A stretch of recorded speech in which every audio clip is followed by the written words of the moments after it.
আসসালামু আলাইকুম রহমতুল্লাহ। পুরুষ মানুষ নিজের জন্য কয়দিন বাঁচে? অর্থাৎ একটা পুরুষ মানুষ সে নিজের জন্য কয়দিন বাঁচে? সে নিজের জন্য বাঁচে 20 বছর বা 22 বছর।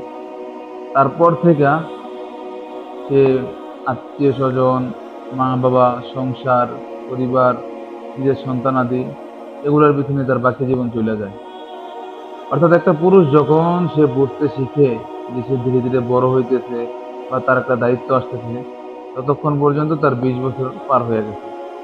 আর যখন সে একটা কর্মের পিছনে দৌড়াইতেছে, বুঝতে হবে যে তখন তার বয়স 22 থেকে 25 বছরের মধ্যে।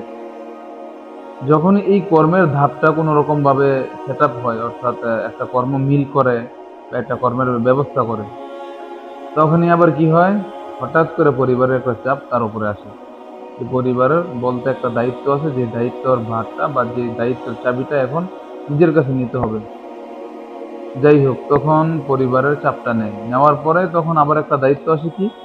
বিয়ে শাদী। বিয়ে শাদী করার পরে তখন চিন্তা করে যে না, এখন আমার আরো ভালো কিছু করতে হবে, আরো পরিশ্রম করে। একটা পুরুষ তখন আরো পরিশ্রম করে, অর্থাৎ দ্বিগুণ পরিশ্রম। তারপরে কি হয়, আরেকটা অধ্যায় আছে, সে অধ্যায়টা হলো কি?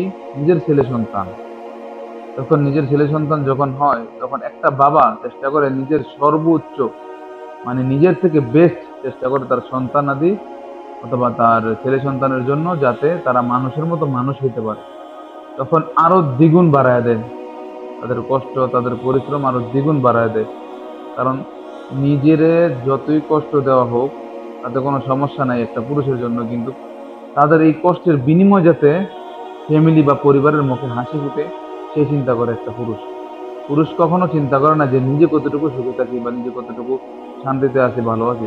প্রত্যেকটা পুরুষ চিন্তা করে কি, আমার ফ্যামিলি বা আমার পরিবার, আমার সংসার, আমার ছেলে সন্তান তারা কেমন আছে বা তারা কতটুকু ভালো আছে, আমি তাদের কতটুকু ভালো রাখতে পারছি।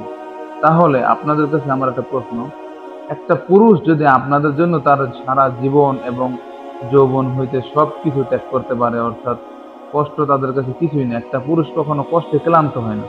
একটা পুরুষ ক্লান্ত হয় কখন জানেন?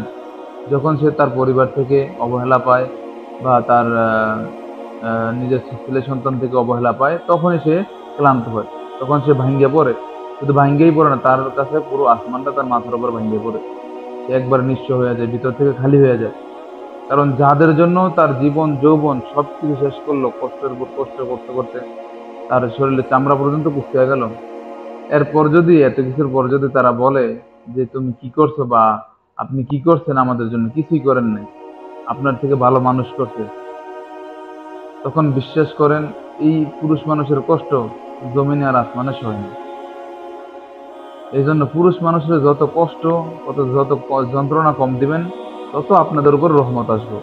প্রত্যেকটা সংসারে তাকিয়ে দেখেন, যতগুলো সংসারের মাঝে অশান্তি বা ঝামেলা, প্রত্যেকটা সংসারের মাঝে পুরুষকে কষ্ট দেওয়া হয় দেখে।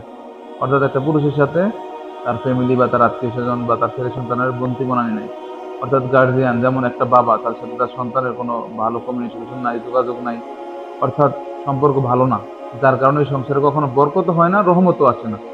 কারণ যে মানুষটা তাদের জন্য, তাদের সংসারের জন্য তার জীবনটা সব শেষ করে দিল কষ্ট করে, দিন শেষে তার শুনতে হয় কি, আমি আমি কি করছি, মানে অর্থাৎ আপনি কি করছেন, মানে উনি কিছুই করে নাই। তাহলে এখন বাপ মার ক্ষেত্রে বা নিজেদের যারা আছে স্ত্রী ওয়াইফ, তাদের ক্ষেত্রে একটা কথা, কখনো একটা পুরুষরে বা কখনো নিজের সন্তান হোক বা সেটা স্বামী হোক বা যেই হোক, আমরা সব থেকে বড় ভুল করি কি, টাকা দিয়ে মানুষকে যাচাই করি যে কে সফল, কে ব্যর্থ। আসলে কি এটাই কি মেন? মানে আমরা এখন বর্তমানে অবাক হয়ে যাই, কিছু কিছু বাবা মা দেখি, তারা তাদের সন্তানকে কম্পেয়ার করে যে যার টাকা পয়সা বেশি তারে বলে কি সফল, সে সফল হইতে পারছে তার জীবনে। আসলে টাকা পয়সা কি সফলতা? একজন মানুষের মতন মানুষ হওয়া কি জরুরি না? জীবনে সব থেকে মেইন হলো গিয়ে মানুষের মতো মানুষ হওয়া। আমি যদি মানুষের মতো মানুষই হইতে না পারি, আমার দ্বারা তো আর 10টা মানুষের উপকৃত হইব না। তাহলে অর্থাৎ কি হলো, আমি কিভাবে সফল হইলাম? সফল মানুষরা সবসময় মানুষের ভালো খোঁজে, মানুষের ভালো দেখে, মানুষের ভালো নিয়ে ভাবে, চিন্তা করে। তাহলে আমরা কিভাবে ছোট থেকে সন্তানদের, মানে সন্তানদের মাথায় এই জিনিসটা ঢুকাই দিই যে টাকা বেশি কামাও তাহলে তুমি সফল? এরকমটা কখনোই না। একজন সফল ব্যক্তি, তার চিন্তা ভাবনা থাকবে সবসময় সৎ, বা তার চলাফেরা থাকবে সৎ। সততার মাঝেই সফলতা। যার মধ্যে সততা আছে তার মাঝেই সফলতা আছে।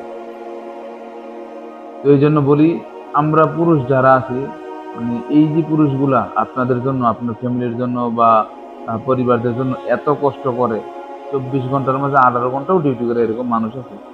18 ঘন্টা, 20 ঘন্টা, আবার 24 ঘন্টা ডিউটি করার মানুষ আছে। একটাবার ভাববেন তার স্যালারি কত, এটা কখনো ভাববে না। একটাবার চিন্তা করে দেখেন সে কত ঘন্টা কাজ করে, কতটা অসহায় হইলে মানুষ 24 ঘন্টা 18 ঘন্টা ডিউটি করে। তার একটা পুরুষের তো কোনো, তার তো কোনো কিছুই নেই। কি আছে তার? তার একটা পেট চালাইতে কয় টাকা লাগে? দৈনিক 5 ঘন্টা, 4 ঘন্টা, 5 ঘন্টা কাজ করলেই যথেষ্ট। কিন্তু সে সব কিছু বাদ দিয়ে এত কষ্ট, এত খাটাখাটনি, এত ঘাম জড়ানো এগুলা কাদের জন্য করে? আপনাদের জন্য করে। আপনাদের জন্য এইগুলা করার পরেও যদি আপনারা বলেন যে আপনি কি করছেন, আপনার স্যালারি নাই, আপনার বেতন নাই, আপনার এই টাকা দিয়ে কি হয়, এগুলো কখনো বইলেন না, আল্লাহ নারাজ হয়, লানত আসবে। সবসময় শুকরিয়া আদায় করেন, আর সাপোর্ট দিয়েন, সাহায্য করেন, একটু সহায়তা করেন। কারণ যে মানুষটা আপনাদের সবার জন্য কষ্ট করে, আপনাদেরও উচিত দিন শেষে আপনাদের কথার মাধ্যমে বা ব্যবহারের মাধ্যমে এই মানুষটার একটু মানসিকভাবে শান্তি দেওয়া। একটা কথা ভাইবা দেখেন যে এই দুনিয়াতে যেই সংসার থেকে একজন পুরুষ, অর্থাৎ একটা টাকার মেশিন হারায় গেছে, সেই বোঝে যে দুনিয়ার তাপ, এই দুনিয়ার কষ্ট কতটুকু।